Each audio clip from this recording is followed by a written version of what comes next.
Yesterday marked 72 years since the end of the longest-running military campaign of World War II. The Battle of the Atlantic took place from 1939 to 1945, a significant point in history for the Canadian Navy. The ceremony today was for Battle of the Atlantic. So on the first Sunday of May of each year, we gather to commemorate the Battle of the Atlantic. So the Battle of the Atlantic was the longest continuous battle of the Second World War. It went on for 2,075 days.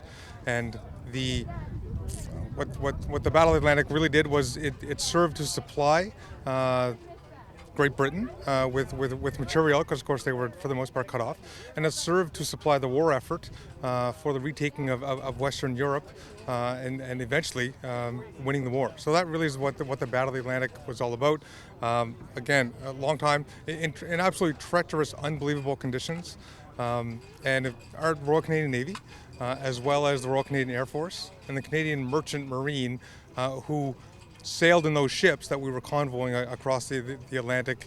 They were the ones that actually carried all the materials, all the supplies, all the munitions.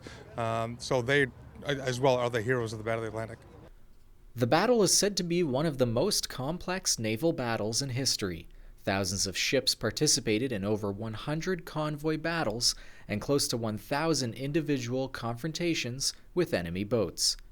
It was unsure who would win the drawn-out naval skirmishes until Allied forces finally had the upper hand in 1943 as they took down a significant amount of German U-boats up until the end of the war in 1945.